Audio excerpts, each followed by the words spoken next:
이 자리를 빛내주기에 오신 관계자 여러분, 특히 바쁘신 와중에도 참석해 주신 선진통 중증 환자의 기피 현상, 경증 환자의 대형 병원 쏠림 현상 등이 나타날 것이다.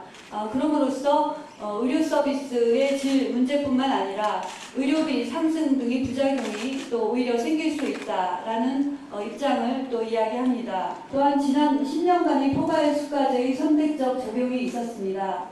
전체 의료기관의 70% 이상이 자율적으로 오늘 소중한 발제 및 토론을 해주실 패널 여러분과 생각합니다.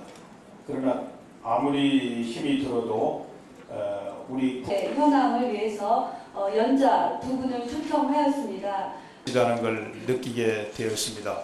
앞으로 우리나라 보건정책, 보건의료정책 의원께서 아주 주요한 쟁점 사항인 이 포괄수가제 문제를 놓고 국민의 행복을 위해서 헌신할 의무가 있는 폭발하고 있는데, 특히 드라마라든지 요즘은 K-팝 이런 문화는 차원에서 아주 최선의 합리적인 정책이 보건복지부 당국에서도 나오신 것 같은데 어디 계신가요?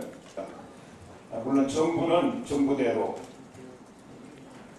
건강보험 이 자리를 빛내주기에 오신 관계자 여러분, 특히 바쁘신 와중에도 참석해 주신 선진통일당 이인재 대표님을 비롯해서 여러 국회의원님들, 또 대한의사협회 문태준 명예회장님, 노한규 회장님께 각별한 감사를 드립니다. 오늘 심포지움에서 다루게 될 주제인 포괄수가제도는 진단명 기준 환자군 분류 체계를 이용해서 입원 환자의 진료비를 보상하는 제도입니다. 입원 기간 동안 제공된 검사, 수술, 투약 등 의료 서비스의 종류나 양에 관계없이 어떤 질병의 진료를 위해 입원하였는가에 따라서 미리 책정된 일정액의 진료비를 보상하는 제도입니다. 정부 측에서는 동 제도의 도입에 따라 환자의 의료비 부담이 줄어들고 과잉 검사나 항생제 남용 등을 줄여서 국민 건강권이 더욱 보호될 것이다 라고 이야기합니다. 또한 병원비가 얼마나 나올지 미리 예측이 가능하고 병원이나 의원에서 경영과 관련한 논란이 뜨겁습니다. 정부는 부담을 줄이고 의료의 질은 하락되지 않는 매우 좋은 의료 제도라고 선전하고 있습니다. 그리고 건강보험 재정도 보호된다고 말하고 있고, 많은 의사들이 과잉 진료를 하고 있기 때문에 그 과잉 진료를 막기 위해서, 그리고 그 과잉 진료가 의료비 급상승의 주범이기 때문에 그것을 통제하기 위해서 포괄수가제가 반드시 필요하다라고 주장을 하고 있습니다. 정부 주장에 따르면 아무런 단점이 없어 보입니다.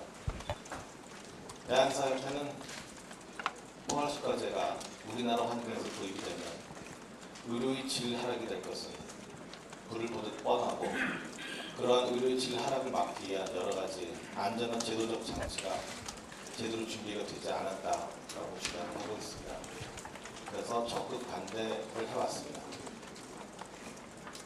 얼마 전에 저희는 안전성이 확립된 일반 약품을 과연 약국에서만 팔던 그 일반 약품을 슈퍼에서 판매할 것을 허용할 것인가 말 것인가 해가지고 뜨거운 논쟁을 했었고, 그리고 매우 어렵사리 국회를 통과해서 이제 그 제도가 시행이 되게 되었습니다. 포괄수가제가 국민의 건강에 끼치는 영향은 일반 약품의 슈퍼 판매 허용보다 아마 그 수백 배, 수천 배는 훨씬 더 큰 영향을 줄 것입니다.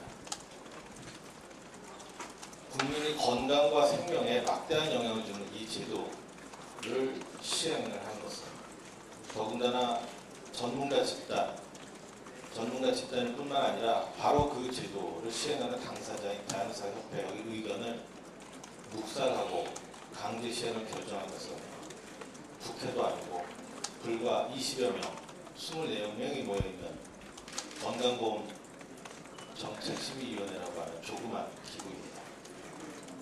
바로 그 작은 기구에서 정부는 수적 우세를 무기 삼아 전문가단체 의견을 묵살하고 강제시행을 결정했습니다. 저희가 우려하는 것은 7개 경증 질환에서 시작된 이 포괄수가제가 곧 553개 거의 전체 질환에 확대 시행된다고 하는 것이고, 물론 그것은 신포괄수까지라고 하는 새로운 이름으로 확대 시행 예정이고, 그것을 정부가 부인하지 않고 있고, 이미 오는 7월 1일부터 지금 이 경증 질환 7개 질환에 대해서 모두 관심이 쏠려 있는 동안 전국에 있는 35개 지방봉사의료원과 5개 척식자병원에서는 이 553개 암 치료를 포함한 553개 질환에 대한 신포괄수까지가 시행이 됩니다. 이렇게 중차대한 국민 건강과 생명에 큰 영향을 주는 이러한 제도 시행이 과연 이렇게 졸속으로 결정되고 정부가 강제로 밀어붙여야 되는지, 그것을 전문가 단체는 받아들일 수가 없는 것이죠.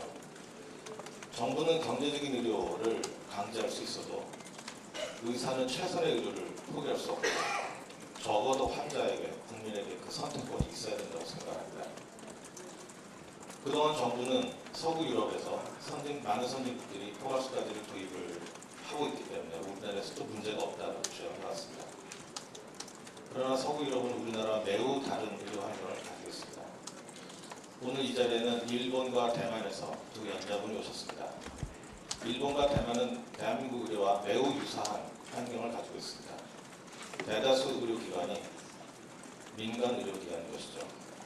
민간 의료기관에 이 포괄수까지를 강제했을 때, 물론 일본 같은 경우에는 강제 실시되지 않았습니다. 일본은 포괄수까지에 대한 시범 사업 후에 많은 문제점들이 발견이 되어서 여전히 그 시범 사업에 머물고 있는 상황이고, 대만은 우리나라와 매우 유사한 그런 건전性구조를 갖고 있기 때문에 결국 의사들이 굴복하고 포괄수까지를 넘어서 총액계약제까지 계약이 되는 상황이죠. 여전히 포괄수까지에 대해서는 문제가 많기 때문에 포괄수까지의 비중이 많이 지금 떨어졌다고 조금 전에 만나서 얘기를 들었습니다. 이 두 나라가 우리나라와 매우 유사한 의료 환경을 가지고 있는 이 두 나라에서 경험한 포괄수까지의 경험이